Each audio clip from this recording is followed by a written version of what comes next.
Journey of love. രചന നിലാവിൻ്റെ കൂട്ടുകാരി. അവതരണം സാലിം കരുളായി. എന്തിനാ മഹിയേട്ട എന്നെങ്ങനെ വേദനിപ്പിക്കുന്നത്? ഇത്രയ്ക്ക് വിശ്വാസമല്ലാതായ എന്നെ ഞാൻ ഏട്ടൻ തന്നപ്പോൾ വാങ്ങിയെന്നുള്ളത് സത്യ. പക്ഷെ ഒരിക്കലും നിങ്ങളെ ഇല്ലാതാക്കാൻ എനിക്ക് കഴിയില്ല. അത്രയ്ക്ക് ഇഷ്ടം എനിക്ക് നിങ്ങളെ. ഇനി എൻ്റെ കൂടെ കഴിയാൻ പേടിയാണെങ്കിൽ ഞാൻ പൊക്കോളാം. വിശ്വാസമില്ലാത്ത എൻ്റെ കൂടെ മഹിയേട്ടൻ പേടിച്ച് ജീവിക്കണ്ട. വിങ്ങിപ്പൊട്ടിക്കരഞ്ഞ് അത്രയും പറഞ്ഞ് ആരവിടുന്ന് പോയതും ആര് തന്നെ ഇഷ്ടമാണെന്ന് പറഞ്ഞത് കേട്ട് മഹി വിശ്വസിക്കാനാവാതെ വാ പൊളിച്ചു നിന്നു. പെട്ടെന്ന് ആര് കരഞ്ഞു പോയത് ഓർമ്മയിലേക്ക് വന്നതും മഹി ബോധം വന്നതുപോലെ അടുക്കളയിലേക്ക് നടന്നു. അടുക്കളയിലെത്തി ആര് സ്ലാബിൽ ചാരിയെന്ന് മുഖം പൊത്തി കരഞ്ഞു. താൻ കരഞ്ഞുകൊണ്ട് വരുന്നത് കണ്ട് മഹി തൻ്റെ പുറകെയായി വരുമെന്ന് കരുതിയെങ്കിലും മഹി വരാത്തത് കൊണ്ട് ആരും മുഖം പൊത്തി വിരലുകൾ നടത്തി കടക്കണ്ണിട്ട് നോക്കിയതും മഹി വരുന്നത് കണ്ട് വീണ്ടും മുഖം പൊത്തി കരയാൻ തുടങ്ങി. ആരുചി ആരുവിൻ്റെ കരച്ചിൽ കണ്ടതും അങ്ങോട്ട് വന്ന് മൈക്ക് അവളോട് താൻ അവളോട് ചോടിപ്പിക്കാൻ പറഞ്ഞതാണെങ്കിലും അങ്ങനെയൊക്കെ പറയേണ്ടിയിരുന്നില്ലെന്ന് തോന്നിയതും വിഷമത്തോടെ അവളെ തോളിൽ പിടിച്ചുകൊണ്ട് വിളിച്ചതും തൻ്റെ പ്രതിഷേധം അറിയിച്ചുകൊണ്ട് ആര് തോളുകൊണ്ട് തന്നെ മഹിയുടെ കൈകൾ തട്ടിമാറ്റി. ആരുചി സോറി. മഹി ആരുവിനെ ബലമായി തിരിച്ചു നിർത്തി മുഖം പൊത്തി അവളുടെ കൈകൾ എടുത്ത് മാറ്റിക്കൊണ്ട് പറഞ്ഞു. എനിക്ക് വേണ്ട നിങ്ങളുടെ സോറിയൊന്നും. ഞാൻ പൊക്കോളാം. കണ്ണി ചോരല്ലാതെ ചെകുതാന നിങ്ങൾ. എന്നെ വിശ്വാസമില്ലാത്തവരുടെ കൂടെ ഞാൻ നിൽക്കുന്നില്ല. ചുവന്ന് കലങ്ങിയെ കണ്ടാൽ മഹിയെ കൂർപ്പിച്ച് നോക്കിക്കൊണ്ട് ആര് പറഞ്ഞ് അവനീന്ന് അകലാൻ നിന്നതും മഹി അതിന് സമ്മതിക്കാതെ അവളെ വരിഞ്ഞു മുറുക്കി തന്നോട് ചേർത്ത് പിടിച്ചു. സോറി അരിശി, ഞാൻ അങ്ങനെ വിചാരിച്ച് പറഞ്ഞതല്ല. നിന്നൊന്ന് ശുണ്ടി പിടിക്കണമെന്ന് കരുതിയുള്ളൂ. അല്ലാതെ നിന്നെ വിശ്വാസമില്ലായ്മ നിനക്കില്ല. അതും പറഞ്ഞ് ഒരു കൈ കൊണ്ട് ആരുവിനെ മുറുകെ പിടിച്ചു. മറുകൈ കൊണ്ട് ആരുവിന് വേണ്ടി ഗ്ലാസ്സിൽ പകർന്നു വെച്ച ചായ എടുത്ത് ഒറ്റവരിക്ക് കുടിച്ചു. എനിക്ക് നിന്നെ വിശ്വാസക്കുറവൊന്നുമില്ല. നീയാണ് സത്യം. കൈകൾ കൊണ്ട് ചുണ്ടു തുടച്ച് ആരുവിനെ പൊതിഞ്ഞു പിടിച്ചുകൊണ്ട് മഹി പറഞ്ഞു. ഇനി ഇങ്ങനെ പറഞ്ഞെന്നെ സങ്കടപ്പെടുത്തുവോ? ആരും മഹിയെ നോക്കി പരിഭവത്തെ ചോദിച്ചു. നീയാണ്, ഉറപ്പായില്ല. മഹി ആണയുടെ സത്യം വെച്ചുകൊണ്ട് പറഞ്ഞു. എങ്കിൽ ഞാൻ ക്ഷമിച്ചു. സത്യം എന്താ സംഭവം എന്ന് എനിക്ക് അറിയില്ല മഹിയേട്ടാ. ഞാനത് വേസ്റ്റ് ബക്കറ്റിൽ ഇട്ടിരുന്നു. മിക്കവാറും ആനകയുടെ പണിയാകും. വീട്ടിലെത്തിയിട്ട് അവളെ ഞാൻ ശരിക്കൊന്ന് കാണുന്നുണ്ട്. എനിക്ക് സീതമ്മയുടെ കയ്യിൽ നിന്ന് കിട്ടിയ അടി അവൾക്ക് ഞാൻ തിരിച്ചു കൊടുക്കും. ആരും എല്ലാം ഓർത്തിട്ട് ദേഷ്യത്തിൽ പറഞ്ഞു.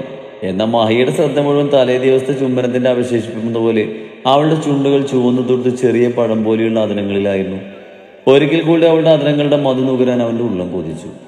മഹിയുടെ അടുത്ത് നിന്നൊരു പ്രതികരണവും ഇല്ലാതെ വന്നതും മുഖമുയർത്തി നോക്കി ആര് കാണുന്നത് വല്ലാത്തൊരു ഭാവത്തിൽ തന്നെ നോക്കി നിൽക്കുന്ന മഹിയാണ്. ഒരു നിമിഷം അവന്റെ നോട്ടത്തിൽ അവളൊന്ന് പതറിപ്പോയി. കഴിഞ്ഞ ദിവസം ഉണ്ടായത് ആലോചിച്ചതും ആരുവിന്റെ ദേഹം ഒന്ന് വിറച്ചു. അയ്യേ, കള്ളം മണത്തിട്ട് വയ്യ. എന്തോരം ഇന്നലെ കുടിച്ചത്. പോയി കുടിക്കട ചെകുത്താനെ. ആരുവിന്റെ നേരെയായി മഹി മുഖം മുരിച്ചതും ആര് തലപിറകിലേക്കാക്കി കൈകൾ അവനെ നെഞ്ചിൽ വെച്ച് തടഞ്ഞ് മൂക്ക് ചുളുക്കിക്കൊണ്ട് പറഞ്ഞു. ഇന്നലെ നീ എന്നെ പിടിച്ച് ഉമ്മ വെച്ചപ്പോഴും എൻ്റെ ഒപ്പം കിടന്നപ്പോഴൊന്നും നിനക്ക് ഈ കള്ളുനാട്ടില്ലായിരുന്നു. ആര് തന്നെ തടഞ്ഞത് ഇഷ്ടപ്പെടാതെ മഹി അവളെ കൂർപ്പിച്ച് നോക്കിക്കൊണ്ട് ചോദിച്ചതും എന്ത് പറയണമെന്ന് അറിയാതെ ആര് പരിങ്ങി. അത് പിന്നെ എന്നെ പെരുമ്പാമ്പ് ചുറ്റിയ പോലെ അനങ്ങാൻ വയ്യാത്ത രീതിയിൽ ചുറ്റിപ്പിടിച്ച് കിടന്നിരുന്നത് നിങ്ങളല്ലേ? അപ്പൊ സഹിച്ച് കിടക്കുക. അത് വേറെ വഴിയൊന്നുമില്ലല്ലോ. പരിങ്ങി കളിച്ച് ആര് പെട്ടെന്ന് തന്നെ വായിൽ വന്നത് മഹിയോട് പറഞ്ഞു. നമ്മളെപ്പോഴാ വീട്ടിൽ പോവുക? ഒരുവിധം മഹിയുടെ കൈകൾ തന്നെ അയച്ചുകൊണ്ട് ആര് ചോദിച്ചു. ഞാൻ എങ്ങോട്ടും പോകാൻ തീരുമാനിച്ചിട്ടില്ല. ആരുവിന്റെ ചോദ്യം ഇഷ്ടപ്പെടാതെ പറഞ്ഞു. അങ്ങനെ പറഞ്ഞാൽ എങ്ങനെ ശരിയാകും? ഞാനാകെ മൊഴിഞ്ഞിരിക്കാം. ഇത് കണ്ടോ, ഇന്നലെ രാവിലെ ക്ഷേത്രത്തിലേക്ക് പോയി കൊടുത്തതാ. എനിക്കൊന്ന് കുളിക്കണം. കുളിച്ചാൽ മാറിയെടുക്കാൻ വേറെ തുണിയൊന്നുമില്ല. ആരവൾ കൊടുത്തിരുന്ന സെറ്റ് സാരിയുടെ അറ്റം പിടിച്ചുകൊണ്ട് മഹിയോട് പറഞ്ഞു. നീ മാറി എടുത്തില്ലെങ്കിൽ കുഴപ്പമൊന്നുമില്ല പെണ്ണേ. ആര് പറഞ്ഞത് കേട്ട് അവൾ അടിപിടി നോക്കി കള്ളച്ചിരിയോടെ കണ്ണിറുക്കി മീശ മുറുക്കിക്കൊണ്ട് മഹി പറഞ്ഞതും ആരവനെ കണ്ടിട്ട് നോക്കി. വാ തുറന്ന വൃത്തികേടെ പറയും ചെകുത്തൻ. പോയി കുളിക്കാൻ നോക്കും മനുഷ്യ. ആരും മഹിയെ നോക്കി പേടിപ്പിച്ചുകൊണ്ട് പറഞ്ഞു. ഓ പിന്നെ കാര്യം പറഞ്ഞ ആൾക്കത് പറ്റില്ല. ആര് പറഞ്ഞത് കേട്ട് ഇഷ്ടക്കേടോടെ മുഖം വീർപ്പിച്ച് മഹി പറഞ്ഞു. എൻ്റെ മഹിയേട്ടാ, വേണമെങ്കിൽ ഇങ്ങോട്ട് ഇനിയും വരാലോ. ഇപ്പൊ നമുക്ക് പോകാം. അവിടെയുള്ളവരൊക്കെ കാത്തിരിക്കാകും. ആരും അതും പറഞ്ഞ് പ്രതീക്ഷയോടെ മഹിയെ നോക്കി. നീ വേണേ പൊക്കോ. നിന്നെ ഇവിടെ ആരും പിടിച്ചു വെച്ചിട്ടില്ലല്ലോ. എൻ്റെ മഹിയേട്ടനില്ലാതെ ഞാൻ എങ്ങനെയാ പോകുന്നത്? ആരും മഹിയോട് ചേർന്ന് നിന്ന് അവനെ നെഞ്ചിൽ പറ്റിയിരിക്കുന്ന ചെയിനിൽ വിരൽ ചുറ്റിക്കൊണ്ട് പറഞ്ഞു. എൻ്റെ ചക്കര ചെകുത്താനല്ലേ, നമുക്കിപ്പോൾ പോകാം. ആരും മഹിയുടെ കവളിൽ പിടിച്ച് വലിച്ച് അവനെ സോപ്പിട്ടുകൊണ്ട് പറഞ്ഞു. ഞാൻ എങ്ങോട്ടും വരുന്നില്ല. അത്രമാത്രം പറഞ്ഞ് ആരുവിന്റെ കൈകൾ തട്ടിമാറ്റി മഹി അടുക്കള വാതിൽ വഴി പുറത്തേക്ക് ഇറങ്ങി കുളിമുറി ലക്ഷ്യം വെച്ച് നടന്നതും ആര് നിരാശയുടെ സ്ലാബിൽ ചാരിയിരുന്നു. മഹി കുളിച്ചു വരുമ്പോഴേക്കും ആര് കഞ്ഞി ഉണ്ടാക്കി 2 പാത്രത്തിൽ പകർന്നു വെച്ചിരുന്നു. കൂടെ തൊടിയിലെ മുളകുമരത്തിൽ കായ്ച്ച കാന്താരി മുളക് പൊട്ടിച്ച് നല്ല കാന്താരി ചമ്മന്തി ഉണ്ടാക്കിയിരുന്നു. ആര് മഹിയെ പിടിച്ചിരുത്തി അവന് മുന്നിലായി കഞ്ഞിപ്പാത്രം വെച്ച് കൊടുത്തതും കഞ്ഞി ഇഷ്ടമില്ലാത്ത മഹി ദയനീയതയോടെ മുഖം ചുളിച്ച് ആരുവിനെ നോക്കി. മഹിയുടെ നോട്ടം കണ്ടതും ആരവന്റെ പാത്രത്തിൽ നിന്ന് ഇത്തിരി സ്പൂണിൽ കോരിയെടുത്ത് കഴിച്ചു. ഇനി ധൈര്യമായി കഴിച്ചോ, ഞാനിതിലൊന്നും ചേർത്തിട്ടില്ല. കാര്യം മനസ്സിലായെങ്കിലും ആരും മഹിയെ ആക്കിക്കൊണ്ട് പറഞ്ഞു. നിന്റെ കൈകൊണ്ട് ചത്താലും കുഴപ്പമില്ല, പക്ഷെ ഈ കഞ്ഞി കുടിക്കുന്നത് മാത്രം എനിക്ക് സഹിക്കില്ല. മഹി തന്റെ മുന്നിലുള്ള പാത്രത്തിൽ ആവി പറക്കുന്ന ചൂട് കഞ്ഞി നോക്കി ഇഷ്ടക്കേടോടെ പറഞ്ഞു. ഞാൻ പറഞ്ഞതല്ലേ തിരിച്ചു പോകാന്ന്, നിങ്ങൾ കേട്ടോ? ഇല്ലല്ലോ. എനിക്കാണെങ്കിൽ വിശക്കൊന്നും ഉണ്ടായിരുന്നു. പാട്ടിന് കിടന്ന് ചാമാണെന്ന് എന്നെ കേട്ടില്ല, അതുകൊണ്ട് ഇവിടെ ഉള്ളത് വെച്ച് ഉണ്ടാക്കിയതാ.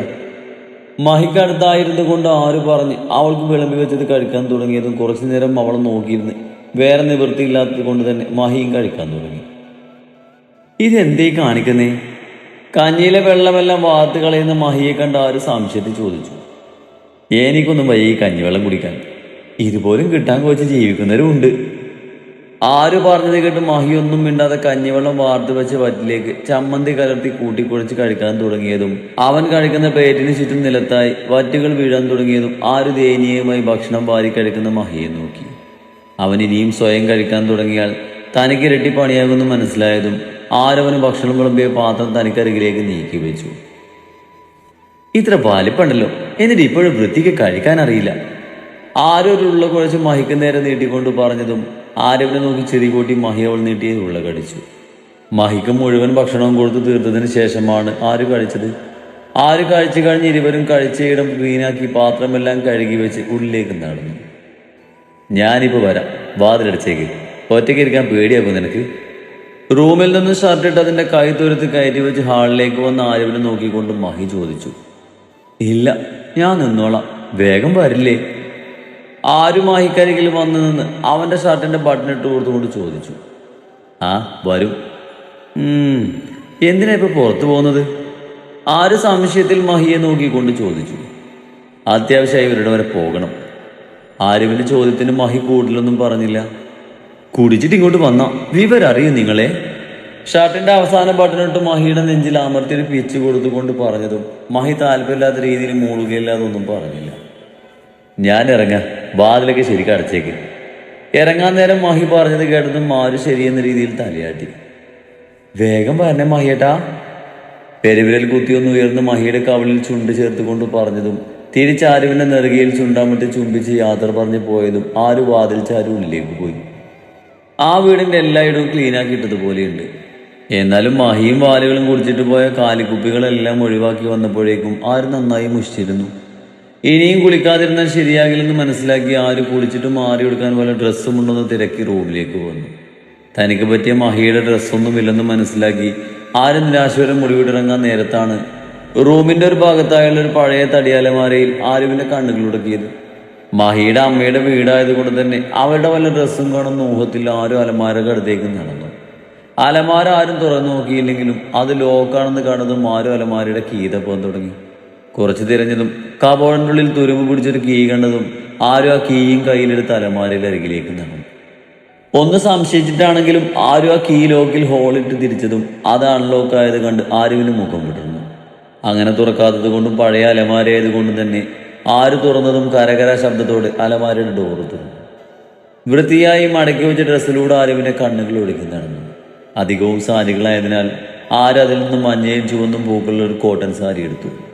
പഴക്കമുള്ളത് കൊണ്ട് തന്നെ അതിന്റെ നിറം മങ്ങി തുടങ്ങിയെങ്കിലും വലിയ കുഴപ്പമൊന്നുമില്ലായിരുന്നു. ഡ്രസ്സൊന്നും പൂപ്പും പിടിച്ചിട്ടില്ല.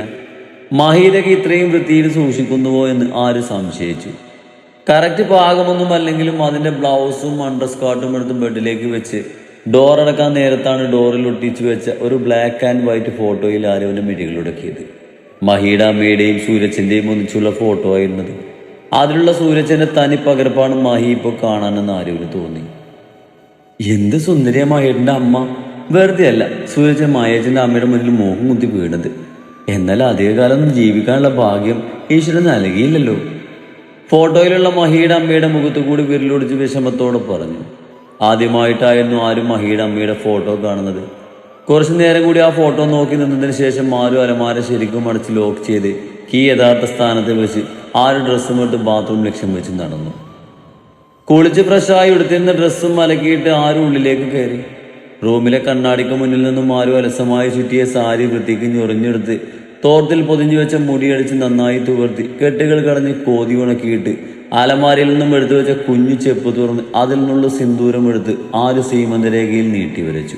എന്നിട്ട് അവൾ കണ്ണാടിയിൽ തന്നെ നോക്കി നിന്നു. കണ്ണാടിയിലൂടെ തന്റെ പൊട്ടിയ ചുണ്ട് കണ്ടതും ആര് പതിയെ വിരലിൽ കൊണ്ട് തന്റെ ചുണ്ടിൽ തഴുകിയതും കഴിഞ്ഞ ദിവസം നടന്നതായ ശരവിന്റെ മുഖം നാണം കൊണ്ട് ചുവന്ന് തുടുത്തു. പുറത്തുനിന്ന് ആരുടെയൊക്കെ ശബ്ദം കേട്ടതും കണ്ണാടിയിൽ നിന്ന് ശ്രദ്ധ മാറ്റി ആരും ഉമ്മറത്തേക്ക് നടന്നു. മഹിയാകുന്നു കരുതി വാതിൽ തുറന്ന് ആര് കാണുന്നത് ഒരു കവറും തൂക്കി പിടിച്ച് നിൽക്കുന്ന സൂര്യയാണ്.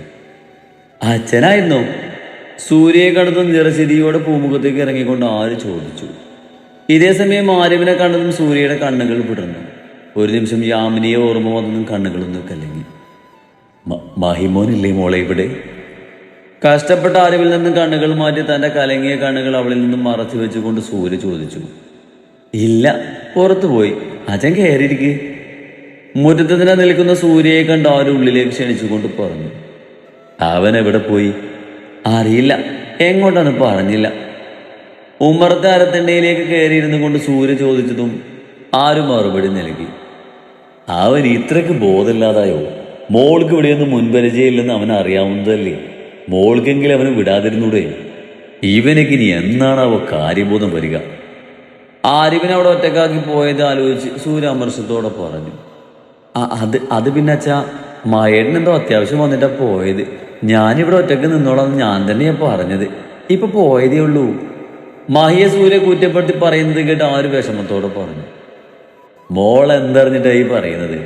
കൂട്ടുകാരുമൊത്ത് കള്ളും കുടിച്ച് അടിയുണ്ടാക്കി നടക്കുക കേളിയാതെ അവനൊരു അത്യാവശ്യമില്ല. അവന്റെ മേലെപ്പോഴും മോളുടെ ഒരു നിയന്ത്രണം വേണം, ഇല്ലെങ്കിൽ ശരിയാകില്ല. കഴിഞ്ഞ ദിവസം തന്നെ അവനെ കൂത്തിയിട്ട് ഷെട്ടിയുമായി അടിയുണ്ടാക്കിയിട്ട് ആ ഷെട്ടിയും അവന്റെ കൂടെയുള്ള ചെരിയും മാത്രം നല്ലതല്ല, പാമ്പിന്റെ പകയുള്ളവരാ. സൂര്യ പറഞ്ഞു കേട്ട് ശരിയാണെന്ന രീതിയിൽ തലയാട്ടി മൂടുകയില്ലാതെ ആരൊന്നും പറഞ്ഞില്ല. നിങ്ങൾ എന്തെങ്കിലും കഴിച്ചതാണോ? കഴിച്ചു വെച്ചാ കഞ്ഞി ഉണ്ടാക്കി. എന്നിട്ട് അവൻ കഴിച്ചോ മോളെ? കഞ്ഞി മാഹിക്ക് ഇഷ്ടമല്ലെന്ന് അറിയാവുന്നത് കൊണ്ട് തന്നെ സൂര്യ തിരക്കി. കഴിച്ചു. ഏതായാലും ഇത് മോൾ എടുത്തു വെച്ചേക്ക്. സൂര്യ തന്റെ കയ്യിലുള്ള കവർ ആരുവിന് നേരെ നീട്ടിക്കൊണ്ട് പറഞ്ഞു. ഇതെന്താച്ചാ? നിങ്ങളെ രാവിലെ കാണാത്തത് കൊണ്ട് എന്തു നിങ്ങൾക്ക് കഴിക്കാൻ തന്നുവിട്ടതാ. ഇവിടെ കാര്യമായിട്ടൊന്നും ഉണ്ടാകില്ലെന്ന് അറിയാം. സൂര്യ പറഞ്ഞത് കേട്ട് ആര് പിന്നൊന്നും പറയാതെ സൂര്യ കൊണ്ടുവന്ന കവർ എടുത്ത് അകത്തേക്ക് വെച്ചു.